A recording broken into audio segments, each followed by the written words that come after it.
Asomdwe hene na konkrofo mema mo achi anase adwo babia wote menka free bia ene ebre bia wote menka esan ama wakwaba ba Dallas Fort Worth Ghana SDA sorry what Grand Prairie Texas no Saba School in Pensempense mu emremu musonfo kodwasi amani abo ade na daromenti ye hoye ewo mantemo ha na megidi se mo nsoso mo hoye adofo a ebeka me honne aboa ya adesua mu eye osofo Emmanuel Kuma Orayire Rebecca Owusu Frimpong Orayire Beatrice Forsen Orayire Florence Eje ena ye mame Juliana Boama ebrei ibesi entrase na yasre osofo Kuma na wabo empire edikan no amaye agidifo nenso so ansa na yebe free yadesua no ase no bamcho mama yensi trase na yenyina ye mompaye Yankopon ne abankese atumi ne ahoden rampai botiefo nyame nenso so mada wasi yiwaye kamfo din hyew ne monyam wo hwesopa ne bambo sra won chen adom ne moblohunu se famfomso ne mrato nyina kyeye ne ahwefo ni sane wa hoden mu ewo yeso eneda yinso se de be ya nenso so wasem a yebesua yebeti ase ne abobra efata adwensakra na wo ba ye nyankwaje edi amaye kra yesra se obi ehweyen na ohaw kesie bia adesuan enko na wieye no na waji wo manyina afiri ye haw mu na wahu ye mobo didi akire nkranse no watwero ye din wo nkwanwomenum na wo ba ye ne ahwefo nyina yenya enkwaje edi amaye kra we ne adom pii ena yesre sanse abusa no Yesu Kristo din monti amen amen asofo Kuma ya dase adofodom nkakra okota ya adesua no so ya de kwawie nti yedura adesua etoso eduba ko sharing the story of Jesus riche Yesu ho abasem no wode abasem no mayewo Yohane ngoma edikan tino dichemu a yedumiensa 1 John chapter 5 verse 13 say yenom ena matwere mabramu a moji Nyankopon ba no din edie na moahu se mo woda nkwa amoje Nyankopon ba no edin di adofo no madesua ni animo se de ye boss wo ya desua bi a atwam komu bibia ni ho a etumi kasa ewa asempa no tumi mu esene abrabo a asakra anase asesa no nipa betumi agye wonim de ho ene wonyame som ho akinye wobetumi abusa nsem ewo otweresem mu ntiase mu wobetumi akasa afa enkyerɛkyerɛ ahodo ho nanso beye den na besa ye nwanwampo se wobetumi anya bribi akafa wankasa adanse die fasadia uhunu Yesu efa ene de wayama wo ewo wasetena mu eho adanse die pa ene se ye ka de yenim efa Yesu ho na yama foforo ehunu onipa ko a Yesu eye ene de waye amaye enti akoma asakra eyi Yesu kire akwan nyina mu na edadi ewo asenka nyina mu nso enti etumi nya foforo so ensunsuanso adofo se Kristo eye nkyerɛkyerɛ nyina fapem na Bible nkyerɛkyerɛ eda ne subaya dia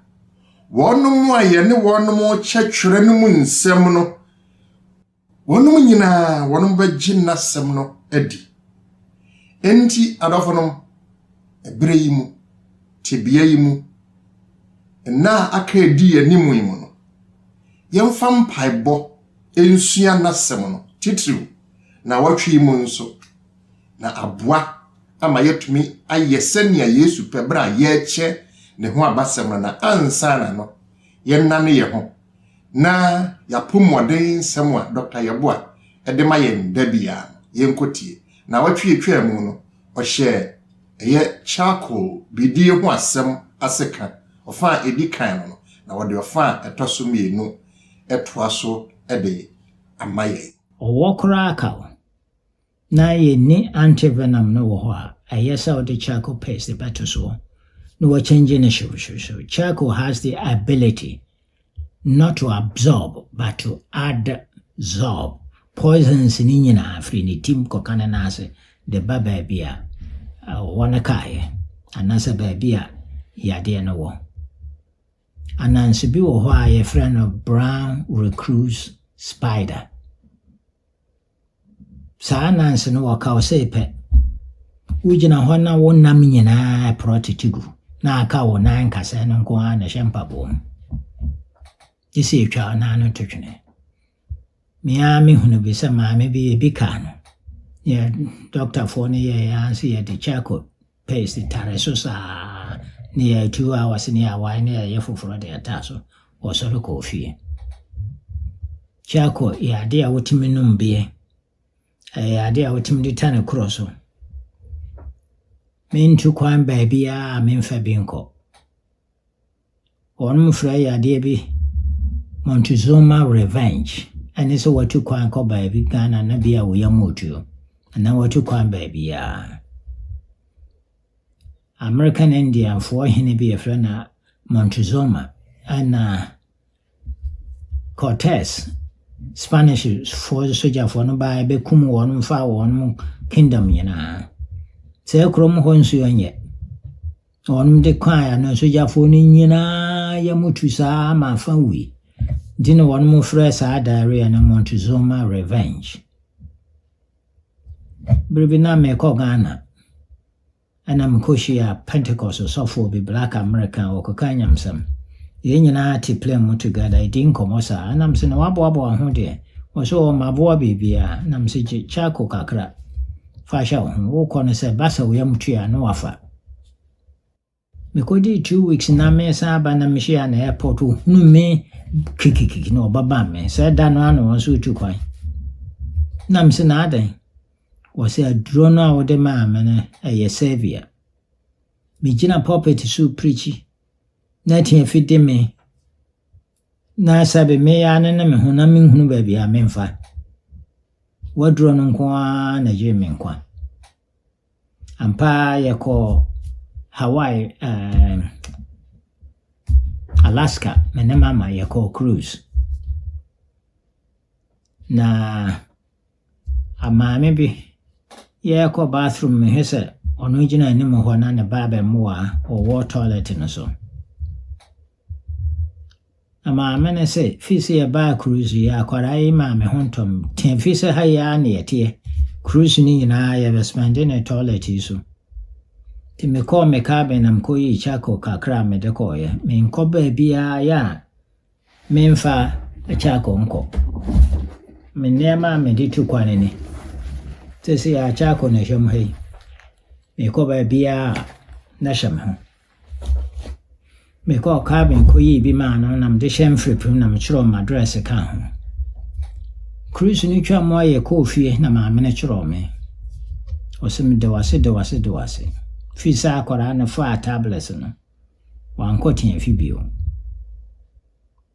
charcoal wɔ hɔ yi wontumi mfa overdose sɛ wopɔ tablet no a fa tablespoon kɛseɛ sandodo na fa gum cup no mu ansa na wode nsuo agu so nkakra no wastel ɛnyɛ saa fie hɔ nyinaa bɛda ne charcoal sɛ wowɔ tablets no so a ɛyɛ sɛ wobawie sɛ du koraa sagu nsɛm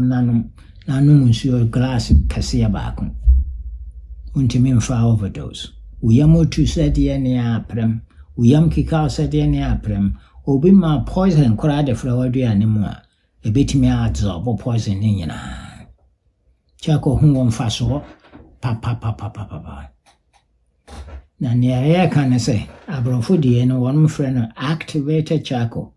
bra wɔnom yɛ no wɔnom de oxygen afra mu nti ne power no ayɛ kɛse wokɔ Amazon a wotumi tɔ sɛ bokiti ma meme wɔ bokiti ma si hɔ a yɛ mene nkurɔfoɔ kyɛ wontimi mfa overdose. Sɛ anyanyam biada sɛ kuratu mpɔmpɔ abɔ infection biaba na wontimi a wode no ara ne sɛ wafa charcoal no bi na wade ayɛ paste ebi na mohwɛ paste no na da ha sɛ piname na wafa tissue paper towel kwa ufa baako sɛ na afei wafa charcoal paste no na wode afa so ebi na mayɛ ne ha dɛdɛ na waa ne sɛ wode tare so wompɛ sɛ bɛsɛ wɔ ntaade nti na wapɛ plastic bi te sɛ na wode ato so na wode tape akyekyere ha na afei wapɛ bandage bi na wode akyekyere so sɛnea ɛnsɛ wɔ ntaade yadeɛ biara ni hɔ a saa check ntimi handle tiafi sɛbe yɛkɔ tiafi ne yɛwie ne yɛ flash a nsuo ni nyinaa kɔ baabi na wɔn de charcoal afsane so na yɛadanche nsuo ni nyinaa bɛyɛ kitchen nti nsuo a yɛnom na kitchen ni nyinaa afiri tiafi no mu hɔ na baa na yɛdwe nso gu mu na yɛkɔ tiafi gu mu no nyinaa na yɛnom no charcoal ɛyɛ very amazing. Etimi yɛ nneɛma ahodoɔ bebree na Yesu sɛ, Beloved,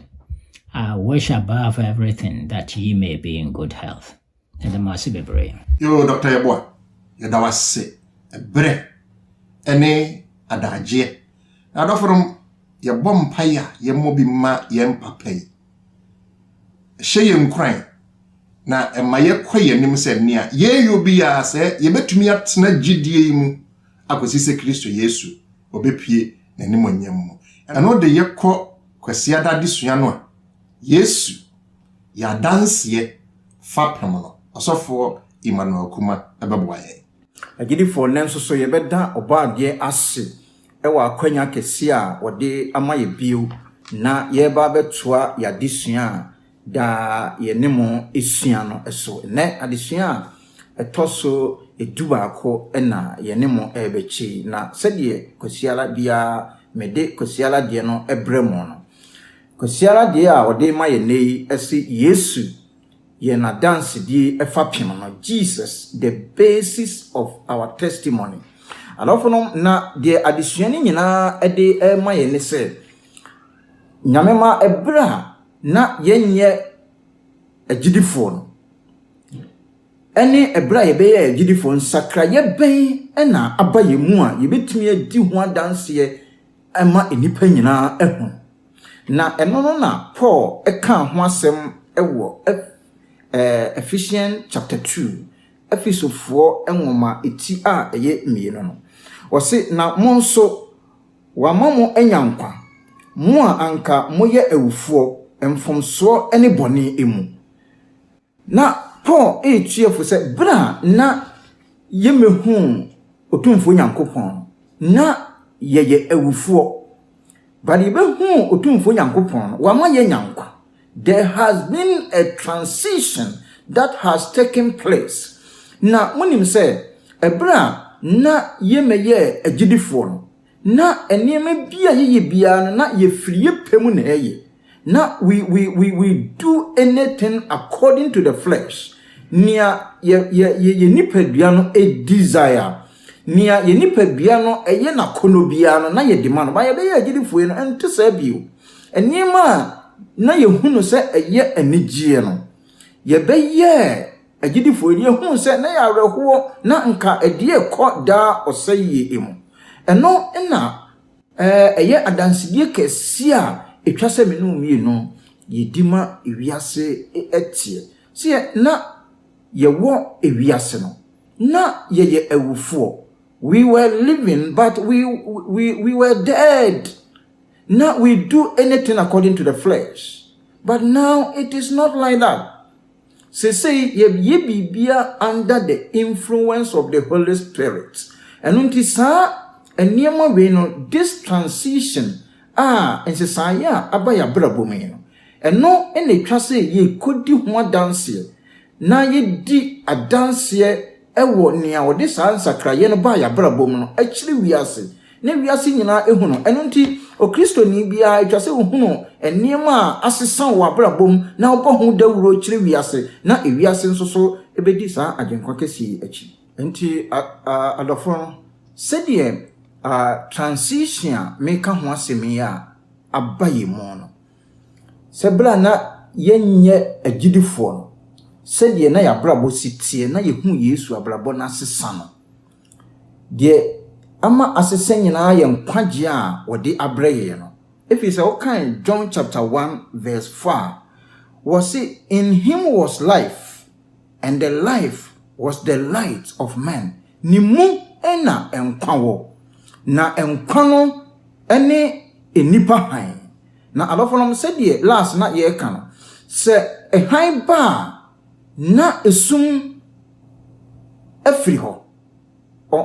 ehan no eyisum no afiri ho eno nti se Kristo Yesu ede ne nkwagye na brɛyen a eye han na esum munnwuma no da so da di wo ya brabo mu dia na kyerɛ se yensenya nka nkwagye no eno nti ena okenkan efisofo ngoma hɔ a etimie no nkyikyemu edu no a wɔde man se na yeye na ade a oyoye obo yen Kristo Yesu mu ema enwuma pa onyankopɔn asiesie ato hɔ sɛ yenantimu no onyankopɔn ede ne nkwagye no abrɛ yen na nkwagye no ene ehan na ehan no eye enwuma pa eno nti se yebra yeye agidifoe no etwa se enwuma pa eda edi wo yebra bom na eye adansedie fapem se otumfo nyankopɔn no ede ne nkwagye na ye de bɛyi abrɛ yen eno nti Kristofo etwa se yetimi di ho adanse si yentimi ni ho adanse a na eye asempa eno nti asemu a na kwasi na desua no de odima ye nyina ne se wo ye Kristoni a etwa se yehu abrabo foforo ewo mu efiri se otumfo nyankopɔn de ne nkwagye no aye de bɛyi akyɛw kwa saa nkwagye a ode akyɛw no desua no ede pefe miehu se it is not from your work Ewurade nyankopɔn adoma kyɛdeɛ a ɛyɛ daa nkwa ɛna ɔde ama wo na saa nkwagye no ɛyɛ han na saa ɛhan no ɛdi ɛne nnwuma pa ɛnenam ndi saa nnwuma pa no ɛna wobɛkɔ na wakɔ ka kyerɛ afoforo sɛ Ewurade Yesu Kristo ɔba mabrabo mu no ɛnka ne tete hɔ no na mete sei but ɛnɛ mente saa bio ɛnɛ nnwuma pa nko a ɛna ɛda adi wɔ mabrabo mu efi sɛ nkwagye no ɛyɛ han a ɛwɔ wabrabo mu. This is very important in every Christian's life. Ewurade nhyira na ɔnka ho. Osofo kuma yɛda wase adwoada adesua no so de ma yɛn sɛ ankasa dance die tumi a ɛsakra no owura yere Rebecca owusu frempɔn enso bedi yɛn anim adwoada adesua no sɛ ankasa adanse tumi a ɛsakra no Brofun said the transformative power of personal testimony. Na adesua no de man di kan na ehweso for de man wo brada no adesua mu no John eni ni nua James na odi wo mo etoto ho man adwada no adesua no. Na John ni nua James na Bible mu anase mo ye from said the sons of Zebedee anase Zebedio Emma na Yesu nso ema din fufuro bia na from say Aprana Emma na opese wo hu ne nti a Yesu from Aprana Emma na wo mo no mo suban ne tutujagufo de pimpem na kɔ baabi na say ye kenkan anase unya kwan na wo kenkan ye Marko etremiensa echichemu dunsun na ubehu suban a yi na di wo hɔ anti Yesu efra Aprana Emma na Marko hɔ no emra na Yesu ni nesuafo no awon sankan mo tu kwan na omo kɔtwam wɔ Samaria enti omo di kan de nkrato ekɔ hɔ na omo kɔduru hɔ no na ade asa na omo pɛsɛ omo bɛda emra omo srɛ sɛ omo mom baabi na no na yenim basabasa ya ɛda Samaria fo ne Judea fo entem enti Samaria fo no ampɛsɛ ombema Yesu ene ne suafo no baabi ada enti Emma James ene John yi omubufu ye pa na omka kire Yesu se Yesu enka ma ye ho kwan na nka ye mompaye na eja emfiri suru mehye nkrofo ise ne odifo Elisha eye no na me no trosam edi adanse se okenkan ho na obehu se Yesu etwi omonim ewo asem a omokan ye no ni saa mpo enesen na enese na Yesu otumi se obetimi afreja na se odi bibia besai saa enkofo enso adesua na se me no tro konkon no ma yehu se Onyankopon akwan no enye ye de esi ani odi esi ena mensumi de esi Onyankopon akwan enye tutujagu Onyame akwan eye wodo Onyame akwan eye wodwo ensem ena oye na odo a Onyankopon eyi na di ewa hasei no ene afe ne nantemu one John mu esuafo ne nam John esua se Onyankopon ampa nokre na kwan eye wodo na nye tutujegu enti John esua niema pifi Onyankopon na afe ma ne na brabo ebesisan ye nanka obi a udisi a enkodi besi utwa nkonu betwa obi a we ni se ya nkonu be na fe de John ebedi Yesu ho adanse sene anedo ene ni mani ye etie enti adesua no mayen akenkan sem bebre ni nyina no ejina eye Yohane nwoma a edikan ni a edikan ne ye Yohane nwoma a edikan etire baako chichemu baako ekosi enan afe Yohane nwoma a etos edikan ho a etire miensa echichemu baako Yohane nwoma a edikan ho a etire nan chichemu enson ekosi du baako Yohane nwoma a edikan etire nu chichemu baako kosi enum na mekan mu mienu na afe yede aboa yadesua mesrese wunya kwan a eya akenkan na hwe adansidi a John anase Yohane odifa Yesu Kristo enti medikan na makan eya Yohane nwoma edikan etire miensa chichemu baako no ose monhwe odoko a eja no de ache yen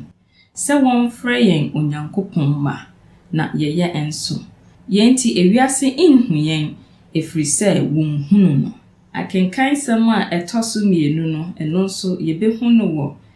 Yohane nwoma a edikan etire enan nchichemu enson ekosi du baako no adofo moma yen enodo yen hu na odofri Onyankopon na obiara a odo no Onyankopon na wawo no na onim Onyankopon dia ono no onhunu Onyankopon na Onyankopon ne do yemu na Onyankopon do no yi ne ho adi wo yen ho se Onyankopon soma ne ba a wawo no kro no ba wiase se yemfa ne so inya nkwa edu no yemu na odo no wo enye se yen na yedo Onyankopon na emom ono na odo yen na osoma ne ba se omeye yen bone ho impata edu baako na etwato no adofo se Onyankopon do yen sei a enie ese yen so se yedodo yen ho Ewurade asem enti yehwe se ne yedi kan ni John a no no otutu jagu a ono opese nka yemfrɛ eja emfiri soro emehye Samaria fuyi a omamo baabi ane na enne ono wone esanse onya akwanya ne Yesu enanti yenti no osua bibi fi Yesu ma Yesu edo no so ebi betena ne nti ma John enya ensesan odo a Yesu yi na di ewo eyi kire no ewo monanti mu ebesisa John ama ne John enso ka kire me no se ewo se ye dodo ye ho afi se Onyankopon ama yankwanya se ye mfrɛ yen Onyankopon ema na senya adesua no ede mayen ye maame quite enwoma wato ne din Desire of Ages no eka odon ehusem eye emayen na mumayen kenkan ne brofo na yentie ne awoka o say The exercise of force is contrary to the principles of God's government. He desires only the service of love, and love cannot be commanded. It cannot be won by force or authority. Only by love is love awakened. Inti Mame Quiet eka ne yie se onyankopon amamuo no eye wodonko a na ode ebu ne man na ose odo wo hoi no yen commande yen kasa no yen frɛ no wotumi mu na eba odo wo hoi yen fa enhyeso na eye na eye odonko a na enyane odo anase odo enti se uyi odo edi ekire afoforo a ma won nso hu wodo no na ma won nso so etimi edo ebi enti ankasa adanse die ne kase ne fapem pa eno eye abrabo ensisae ese adisuan ahyase ne ma ye hu John se ne na ne subantie na afi woni Yesu Kristo nso enante yen ensisae a eba na brabo ma ya kenkan se me nyina di hu adanse se o tuye fo se wo se ye do se Yesu Kristo na ensisae no ewo ho se yenya ensisana na se abrabo ensisae no enkyere se yenya mfomso bio ye nipa mreye wo ho yetimi ye mfomso na emom ye mfomso a ye ma ye ntena ye mero ye mu Bible akire ye nkwan a ebesan afaso aba Yesu Kristo enchen na ne adesuan pese me no yesua poten ne se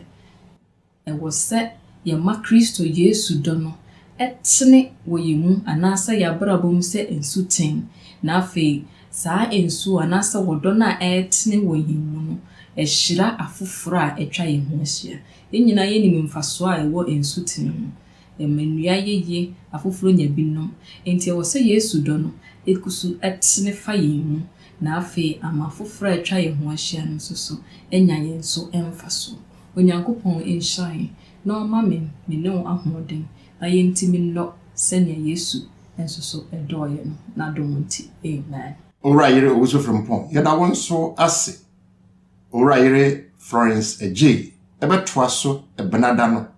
reka Yesu ho abasem no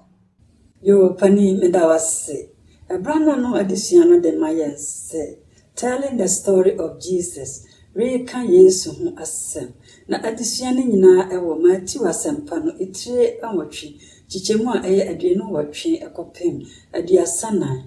ena Marko asempa no etire enum chichemu baako ekopem edunso eho ena story ni nyina ewo na ankrofo a Yesu eni wonya encounter anase oni won hia simaka krabi no na ye beka se won ne first missionaries a onyankopon edi kan esmawo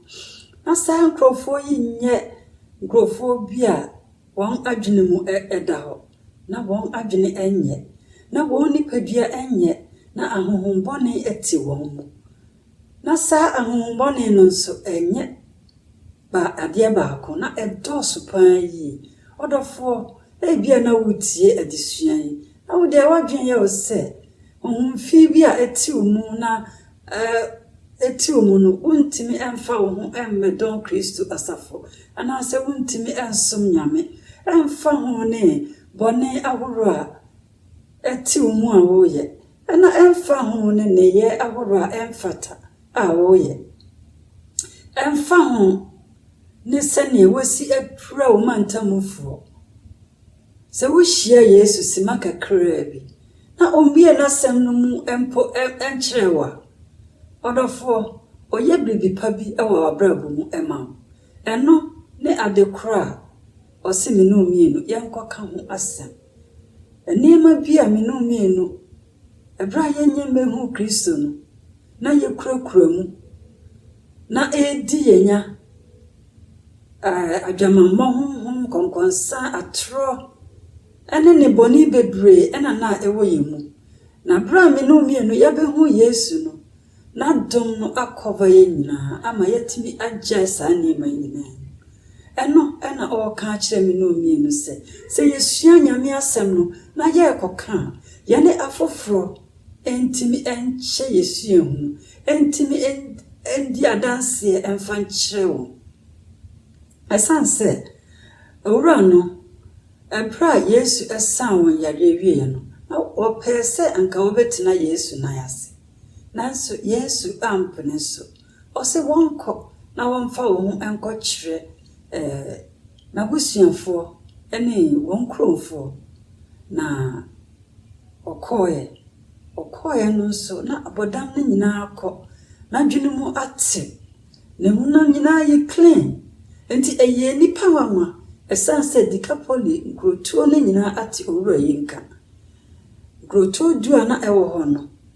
omo nyina ati owura yinka ne nyame ayo ewo na brabo mu esanse bra na humfi no ewo ne so no na huna amanfo yi bia na otimpo na nipa entimi emfa ho eno nti ankasa adansidie ye ade a tumi ewo na menewo ye me ena metimi aka me ho asem yi nipa bi entimi enka me ho asem sene me ankasa metimi adescribe me ho no eno nti odofo ebra menumie ye che Yesu asem yamma afufuro hu ne pa wa yamanye ebre bi na ne boni ana ewo yemmu sebi yanum kasampo na de frankrofo enne na domti ni nyina afrio yamma afufuro hu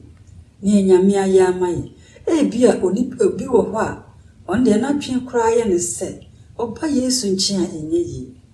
mane tiase se radi se yamfa ye hawo ne ye ne so nyina emran na obesue kani radia yama kani na ukromu a Yesu ayiwo afrim na omonso entimi emra emeka Yesu dono hwe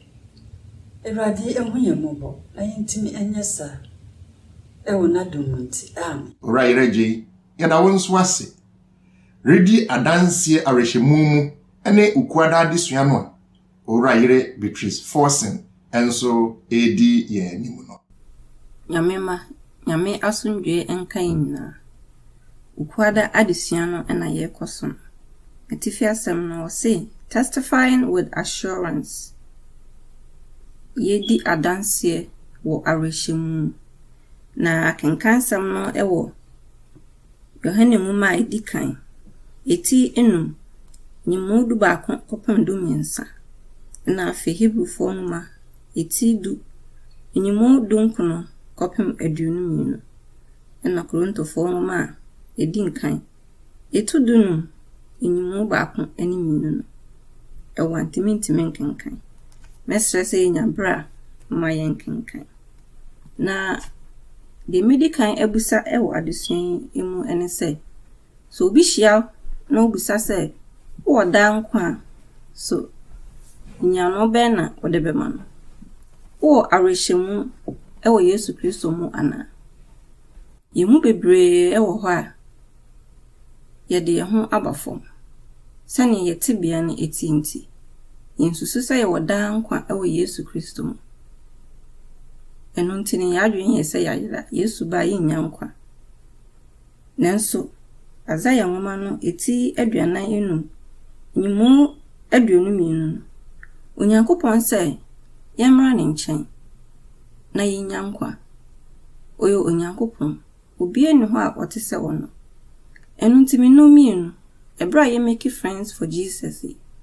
se yanka se yanya arehyimu ewo Yesu Kristo ewu mu a eni ebeden eni afoforo nso ayeden ache asempa no Onyankopon ehwehwe se yeni ebeji ewo nkwaji mu Yesu Kristo wo owu mai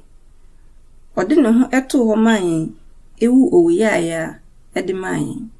na wanye yenhwe no wo se yeni agi ewu na akenkansem bebre ewo ho a emayen anidaso anase arehyimu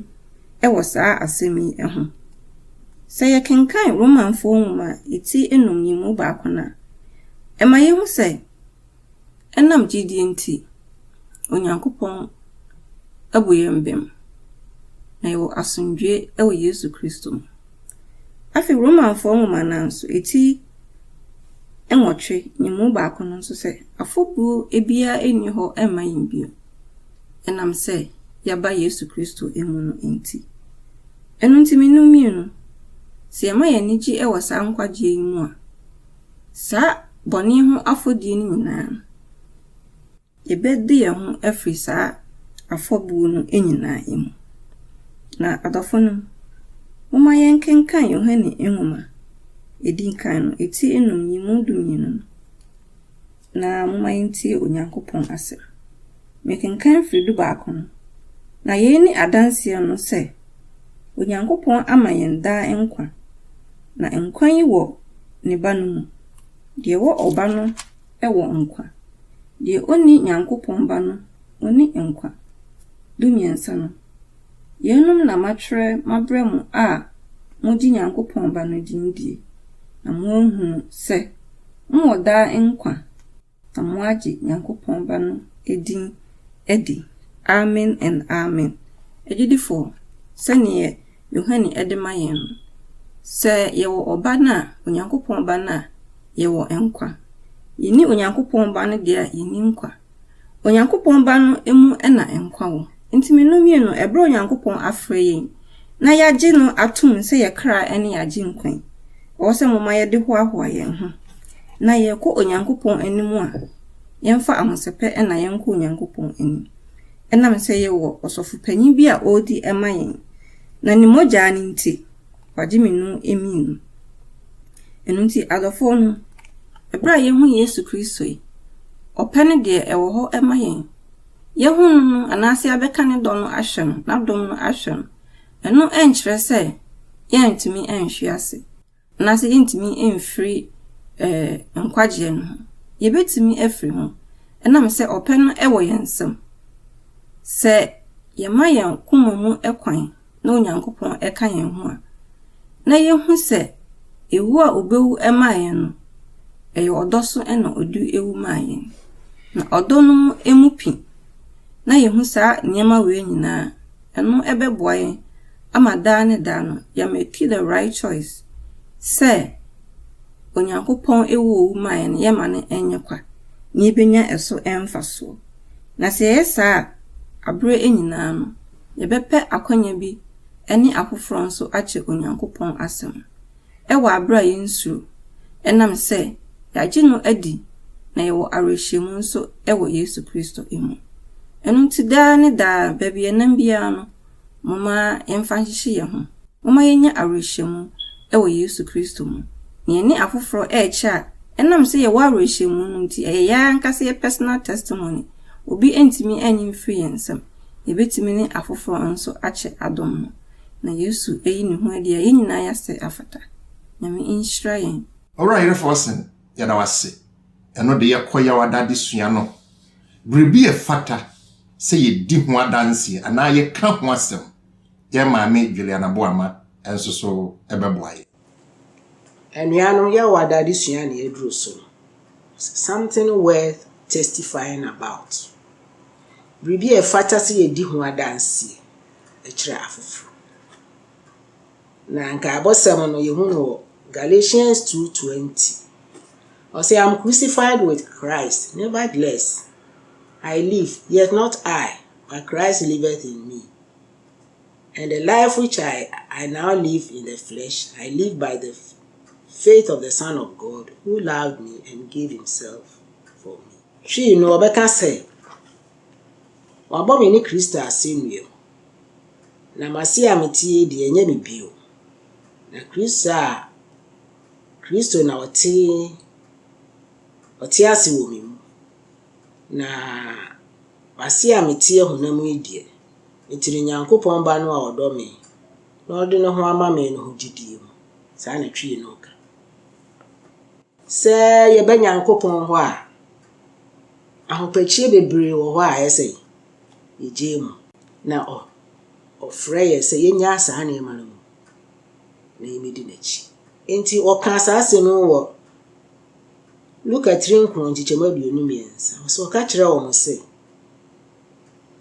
so bi pese odi machi a onpa ne kre achi onfa na se nua no nto no kon ho da na woni asonua no ho wo no eya wani mu no so no yede dadoa bɔ wo nsɛm no onan mu enti sɛ egya ne nyinaa ma Kristo sɛ de wo ka kyerɛ ne a ne kyerɛ sɛ abrabɔ dadaa na na suban dadaa na yikura no a efrɛ no nipasu dadaa no a Romans 6:6 say yɛba Kristo hɔ ne yɛbɔ Yesu a egyae saa suban dadaa ne nyinaa wɔ nsuo no a yɛbɔ yɛ mu no yɛfiri nsuo no mu a yɛfiri abrabɔ foforɔ ase ɛya efi sɛ ebi wɔ hɔ a na suban bi ekura wa wani gye ho paa no ɛsɛ sɛ Kristo ntim gye mu ebi wɔ hɔ a na dwuma yɛ bi a wɔyɛ a wɔde asiw so si wani so ɛboa wo no ɛsɛ sɛ wogye mu na wɔde ɛma Kristo ɛsɛ wogye mu a ne nyinaa akyi no ade papa na wɔnsa bɛka Kristo de nkwagye ɛna bɛma si ɛhwɛ adanse di a ɛwɔ tumi ɛsakra nipa abrabɔ no ɛne sɛ ebesi Kristo so na ne wayɛ ama wo abrabɔ ɛnyɛ ne ayɛn gye mu ama Kristo adanse die ne gyina Kristo ahopakyi a pae sɛ ɔno a ɔyɛ wiase nyinaa hene ɔbɔ adeɛ nanso me ne wonti udi a wiase nyinaa so hene a wodie abɔfo mpempem atontom no agya no kukum ɔda na me ne wonti ɔba asase so bɛfa ni patebia wo maame saa ahopakyi ne ka saa nkrɔfo yi ma wɔn gya bibia ma Kristo ɔmbedi n'akyi na Kristo no ne ɔka kyerɛ ya na sɛ adeɛ ɛyɛ ma yɛn no bɛboa yɛ deɛ ɔnkase yɛ nyɛ no mmom ne yɛmmoa yɛ ne nante no kuro mu ɛna si gya ne nyinaa mu ma no nti wohwɛ Kristo so ma abakɔsɛm mu a ɛfa abasɛm a ɛfa a asesa abrabo bebree a ɛfa ma ne mɛma wɔn hwɛ die Kristo ayɛ ama wɔ yɛne a na ama wɔn a wɔn gya ne nyinaa mu ma Kristo wɔn bɛdi n'akyi na ne nyinaa mu no egyina die Kristo ayɛ ama wɔn ɛnyɛ deɛ wɔn ayɛ dɛ apa wɔn kra akyi ɛde adi Kristo akyi sɛ deɛ Kristo afrɛ wɔn nti yɛbɛhwɛ nsɛmpo bi a ɛbɛboa yɛn ama yɛhu ne Kristo yɛ ma yɛn nti ɛsɛ sɛ yɛpa yɛ kra akyi na yɛde ho nyinaa ato no so ɛno na ɛsɛ yɛdi ho adanse ɛne yɛdi kaa no ɔsɛ John 1:12 emere ntimi nkan ne nyinaa mɛbɔ no tɔfa ɔsɛ dodoɔ na agyi me die no mema wɔn tumi ma wɔn bɛyɛ nyame ma tumi na yɛde bɛtena se abrabo foforɔ no mfiri yɛ hɔ efiri soro na Kristo na de ma yɛ John 10:10 ɔsɛ owufoɔ no deɛ ɔbaa so ɔbɛwia ɔbɛsɛe no wakum na me deɛ me baa sɛ me bɛma mo nkwa na mama mo nkwa mo so Kristo ma yɛ nidasoɔ ne yɛbɛhwere wɔ ha nyinaa no de nkwa bɛhye anan mu John 14:27 ɔsɛ masomdwe na mede ma mo ɛnyɛ wiase deɛ enti ma mo koma ntutu asomdwe na mede ama mo sɛ me Kristo me kam ho kosi wiase awie me kura mo no mahwɛ mo so ma yɛnya asomdwe wɔ nyamsom no mu 1 Corinthians 1:30 ɔsɛ efiri ni mu ɛna yɛde yɛnya nyansa yɛnya ntiaseɛ yɛnya trenee yɛnya nkwagye ɛwɔ Kristo Yesu ti yɛba Kristo wei mu a bɔhyɛ nyinaa yɛ dia ma yɛ nidasoɔ ɛma abrabɔ a yɛbɔ no wɔ wiase no esi yɛ yie yɛde anigye fa wiase bɔne mu etimi tena se hyɛ n'animunya ɛno nti deɛ ɔɔkan ɔsɛ deɛ na wahuna nti wobɛdi adanse sɛ yɛba Yesu mu a ɔma yɛ ahoɔden ɔma yɛ tumi di yɛ mmerɛ ɔyɛ so ɔma yɛ asomdwie ɔma yɛ nkwa ɔma yɛ nidasoɔ ɔma yɛ nyansa ɔma yɛ trenee na afei ɔma yɛ nkwagye saa nneɛma na ɛsɛ yɛbɔ ho dawuro kyerɛ afoforɔ na ɛno na ɛbɛma ɔmo Kristo so ɔsompo to mo ba bɛka na hwɛ ɛno nti deɛ ɔɔka ne sɛ wɔn sakraeɛ no ɛyɛ putupuru anaa no sɛ wo ne Kristo na anante a ɔsaa dawuro yi saa biribi na wɔka kyerɛ afoforɔ ɛnyɛ wo deɛ wɔwɔ paw kra akyi a wɔdi akyire no ɛno nti deɛ ɔɔka ne sɛ ɛdeɛn ahopakyi ɛna wayɛ ama Kristo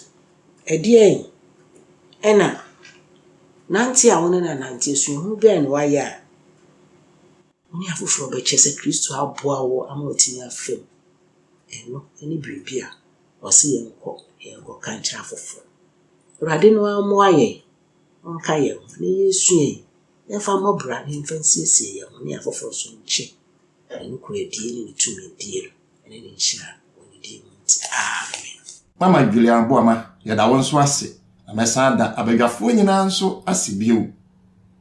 Na adɔfo no ma de sua yi tɔfa bɔ mu deɛ mɛka ne sɛ tumi a na ɛwɔ apam foforo na ɛda so wɔ apam foforo yi mu asɛm ka mu adansedie mu no ɛyɛ ankasa adansedie. Na ankasa dansedie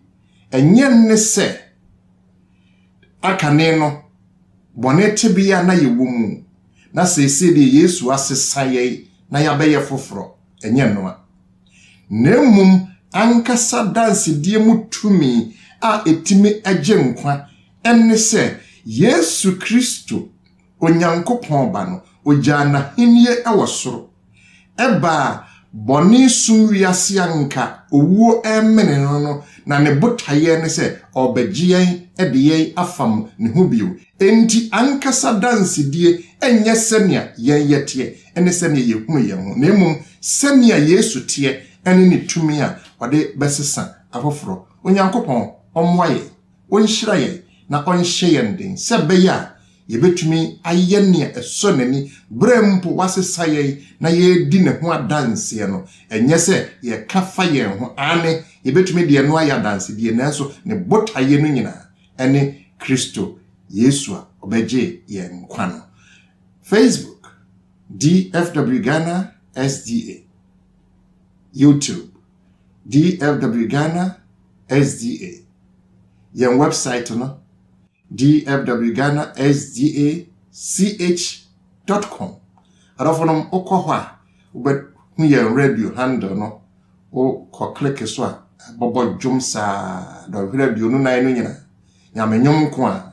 ɛna yɛbɔ no ɛwɔ hɔ. Wobɛnya preaching kakra saba school yi nso wobɛnya ne audio ɛwɔ ɛhɔ nso so ɛbrɛ kosi ɛbrɛ bio sɛ woyɛ memene da kwanhwɛni nto asafo no bi ɛmɛw ana wonyɛ memene da kwanhwɛni kura nso wopɛ nwoma yi bi akenkan dia wokɔ absg.adventist.org anase ssnet.org wobɛtumi akenkan bi afiri hɔ anaa wobɛtumi aprenti bi afiri hɔ. Sesei nso so a yɛahyɛ aseɛ na yɛ easy restrictions sɛ yɛma kwan sɛ yɛbɛtumi ahyia mu kakra. Asafo bi yɛ bɛn wɔ nso wokɔmu a ɔmbɛgye wɔ fɛw so na wɔne mo ne wo asua adesua. Twɛdi ampo Nyankopɔn ɔmmoa yɛn nyinaa saa wɔ n'adom nti. Amen. Bere yi yɛbɛsi yɛn trase na owura yere owusu frempɔn abɔ yɛn mpaeɛ a ɛdi akyire no ama yɛn. Yo adɔfo moma yɛn mo mpaeɛ nhyia yɛadesua so. Onyamitumfo oma yɛda wase bio sɛ wadmar kwa ode ensɛm a ɛte sɛ aba yɛn nkyɛn. Yɛsrɛw sɛ ensɛm yi ɛma yɛnyɛ atiefo kɛkɛ. Wadom nti ma yɛntimi mfa wo nsɛm yi ntu anomam sɛ ne wasɛm ɛteɛ. Na ma ensɛm yi ensiesie yɛn ɛma wo ɔgye ɛda no. Yɛsrɛw ɛbɔ mpaeɛ ma adɔfo a ɔmo nso so ɛnam afidie yi so ɛbɛte wɔn ka. Sɛ sɛnea wodom nti wahwɛ yɛn so no bɔ ɔmo nso ɛho ban. Na wo nsɛm a wopɛ sɛ ɔmo nso ɛteɛ no wadom nti ma ho nkronkron no ɛni akyiri na ma ɔmo nteaseɛ ɛwɔ wasɛm no. Yɛsrɛw sɛ yɛwiase baabi a yɛduri ayɛ hu. Na yɛsɔw sɛ wodom nti siesie yɛn pɛ. Na afei gye yɛn kra esi yie na woba a woma yɛanyera. Na yɛn nyinaa yɛnya wonum adom ɛwɔ ɔgyen papa Yesu Kristo din mu nti. Amen. Amen. Sewo koche woswa, sewe nida so yina san, dia uyani Yesu, buwa foli radio, uhiya Yesu, wakodyani nyamyo, sewe nida so yina san, dia uyani Yesu, buwafoni radio, uhiya Yesu, sewo koche woswa, Seweni da suni na sa ya uyani Yesu buwafuni radio uhiya Yesu wakodyani nyamyo seweni da suni na sa ya uyani Yesu buwafuni radio Otafolo to susa, now yani Yesu. Okono yedina, oye ahu ye mubuafu, ohiya Yesu. Buafu ni namyo, seweni da so ni nasai. Now yani Yesu buwafuni radio Otafolo to susa Now yani Yesu Okono yedina Oye ahu ye mubuafu Uhiya Yesu Buwafuni namyo seweni da suni nasa yawo yani Yesu buwafuni radio otafolo to susa yawo yani Yesu okono yedina Oye ahuye mubuafu Uhiya Yesu Buafu ni namyo Seweni da suni nasa Yahuya ni Yesu Buafu ni radio